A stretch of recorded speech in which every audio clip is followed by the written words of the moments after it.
कोई भी सरकार आदिवासियों के संवैधानिक अधिकारों को लेकर जन जागृति नहीं चला रही, उसके पीछे का कारण क्या है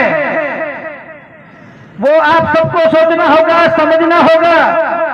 क्योंकि आने वाले वक्त में ये लड़ाई इस देश की सरकार बनाम आदिवासी होने वाली है। क्योंकि इस देश में अगर आदिवासी नहीं जागा तो इस देश के आदिवासियों को ये लोग मौत के घाट उतार देंगे। तो आप सबसे 13 सितंबर 2024 के दिन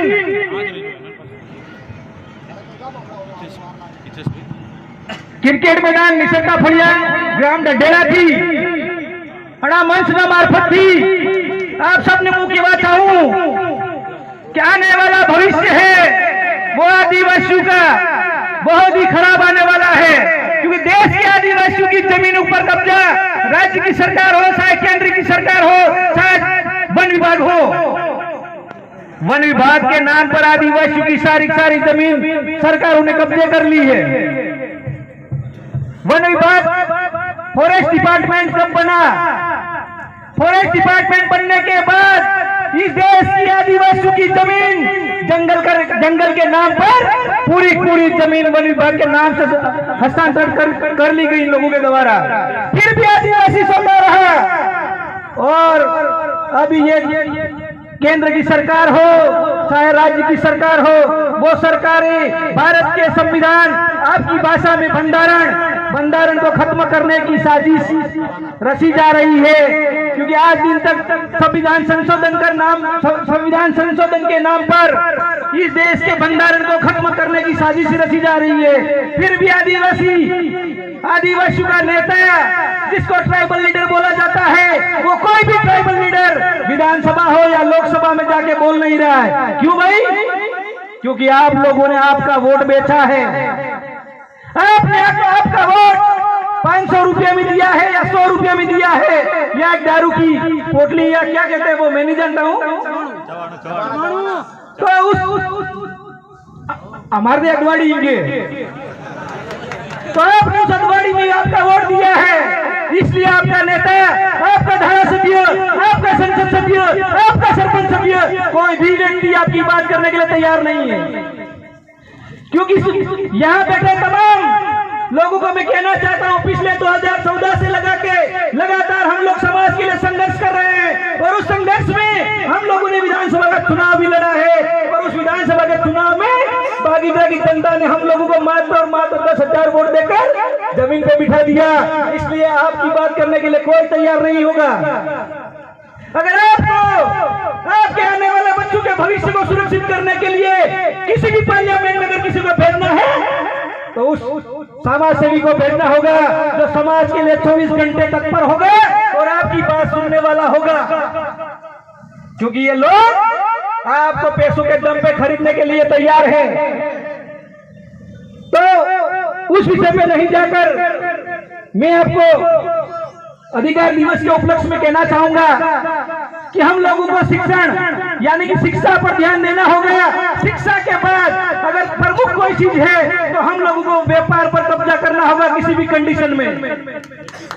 चाहे आप 200 रुपए का व्यापार करो, चाहे आप 500 रुपए का व्यापार करो, चाहे दिन में 1000 रुपए का व्यापार करो, पर आपको किसी भी कंडीशन में व्यापार पर कब्जा करना होगा। क्योंकि व्यापार एक ऐसी चीज है जो 24 घंटे इनकम देती है। आज गुजरात में कंपनियां देख लो, राजस्थान में कंपनियां देख लो, वो किसी की भी कंपनी हो, क्योंकि आज हम लोगों को जरूरत है, कपड़े की जरूरत है, खाने पीने की सामग्री की जरूरत है। क्योंकि आज तक हम लोगों के पास खाने पीने की व्यवस्था होते हुए भी हम लोग मैन्युफैक्चरिंग की तरफ नहीं गए, जिसकी बदौलत आज यहाँ 3% लोग हैं वो हमारे पर राज करने लग गए। जबकि इस देश का 96% आबादी इस जमीन पे आधारित है और 3% लोग हैं वो व्यापार पे हैं। तो 3% लोगों की ही सरकारें हैं, चाहे गुजरात की सरकार हो चाहे देश की मोदी सरकार हो। तो आप सबसे निवेदन करना चाहेंगे, युवा पढ़े लिखे समझदार नौजवान साथियों से आह्वान करना चाहेंगे कि आपको किसी भी कंडीशन में व्यापार पर कब्जा करना होगा। अगर व्यापार पर आपने कब्जा किया तो आपके पास पैसा होगा तो आपका विधायक होगा, आपका सांसद होगा, आपका मंत्री होगा, आपकी 5वीं अनुसूची आपके हाथ में होगी। सारे लोग आपको गिनाते हैं। बाकी व्यापार पर कब्जा किए बिना आप संविधान की 5वीं अनुसूची को लागू नहीं करवा सकते हो। क्या करवा सकते हो? क्योंकि आप आंदोलन से नहीं जीत सकते हो, आप सुप्रीम कोर्ट की लड़ाई से नहीं जीत सकते हो, आप देश की हाई कोर्ट से नहीं जीत सकते हो, क्योंकि वहां बैठे हुए लोग मनुवादी लोग हैं। इसलिए आप किसी को, क्योंकि सुप्रीम कोर्ट जाने के लिए हमारे पास पैसा नहीं है, तो सबसे पहले हम लोगों को व्यापार पर कब्जा करके किसी भी कंडीशन में पैसों वाला बनने वाला पैसा युक्त समाज बनाना होगा। अगर हमारे समाज के पास पैसा होगा तो हम सुप्रीम कोर्ट जाएंगे, हाई कोर्ट जाएंगे, पर पैसा ही नहीं होगा तो कहां जाएंगे? कहां जाएंगे? आज आपको कीजिएगा खेडूत, आप किस आधार पे खेडूत हो? सोमा से आते हैं तुम जालोद में जाके कहते हो स्थित बियारण हो भाव है, कहते हो या नहीं कहते हो? तो हम किस बेस पे खेडूत है? क्योंकि आपको खेडूत साबित करने के लिए भी आपके घर में बियारण रखना पड़ेगा। आज कासरा बियारण तम जुआ जो डांगरा बियारण जुआ जो बीड़ा तमाम तरह के जो हमारे बाप दादाओं ने हर बियारण को घर में समेट कर रखा था।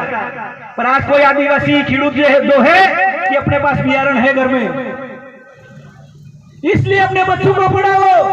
आपका बच्चा पढ़ेगा, होशियार बनेगा, तो कल उठ के मार्केट में आप ये नहीं कहोगे कि सेठ गेहूं क्या भाव है।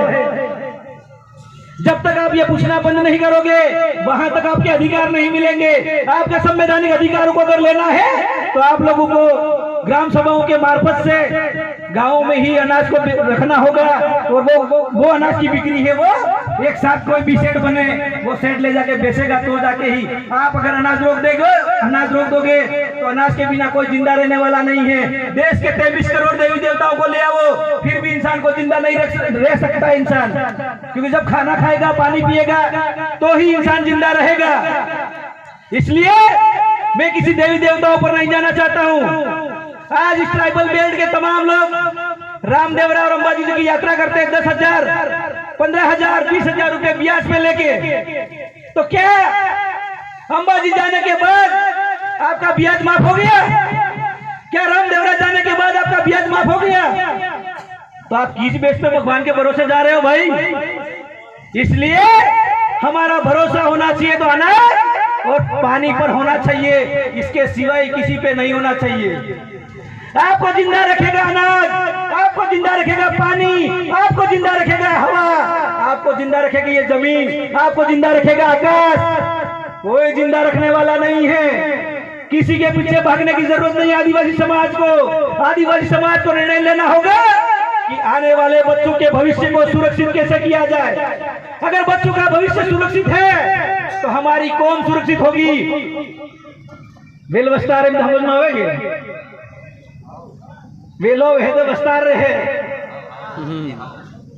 तो आपके जीव को जिंदा रखने के लिए आपको अनाज की जरूरत है, न कि यात्रा करने की जरूरत है। यात्राएं करने से कुछ नहीं मिलेगा। आपके बच्चों को 15,000 रुपए खर्चा करके अच्छी स्कूल में पढ़ाई कराइए, आपके बच्चों को ट्रेनिंग कराइए, तो ही आपका आने वाला भविष्य सुरक्षित है। नहीं तो वेस्ट, सूरत, अहमदाबाद, सौराष्ट्र, यही जिंदगी आदिवासियों की होगी। तो जिंदगी को अगर बदलना है, क्योंकि सरकार हमें नौकरियां नहीं देगी, क्योंकि आज देश में क्या किसी भी राज्य में हो बेरोजगारी बहुत बढ़ गई है। इतने बेरोजगार युवा है जिनको सरकार नौकरियां नहीं दे सकती है। तो मैं आप सबसे यही निवेदन करना चाहूंगा कि आने वाले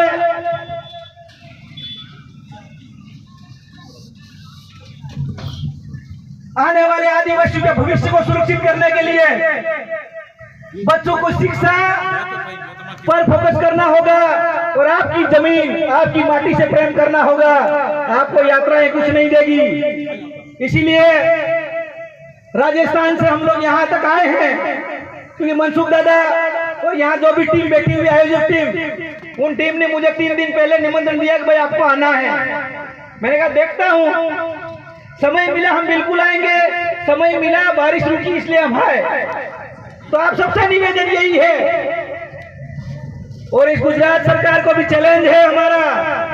राजस्थान की सरकार हो चाहे केंद्र की सरकार है, आने वाले समय के लिए आदिवासी के संवैधानिक अधिकारों को लागू करना शुरू करने, वरना मनीष सेठ ने भी कहा है वो शुरू करना पड़ेगा, क्योंकि ये युवा जाग चुका है, ये युवा जाग चुका है। इसलिए अब जो हमारे बड़े बुजुर्ग हैं, जो हमारे घर हमारे माता तुल्य पिता तुल्य माताएं और बहनें यहाँ बैठी हुई, उन सबसे निवेदन करना चाहेंगे कि आप सबको अपने अपने बच्चों को पढ़ाना होगा, अपने बच्चों की शिक्षा व्यवस्था को सुधारना होगा। यात्राएं जाने से शिक्षा नहीं सुधरेगी। आपको जिसको वोट देना है उसको दे देना, पर आपका अनाज है उसको सुरक्षित रखना, आपकी जल जंगल जमीन को बचाना है, आपके देश के भंडारण को बचाना है। अगर देश का भंडारण नहीं बचेगा तो ये देश का आदिवासी भी सुरक्षित नहीं है। इसलिए आप सबको जागना है और जगाना है। ऐसी आशा और विश्वास के साथ मैं मेरी बात को विराम करता हूँ। जय जोहार,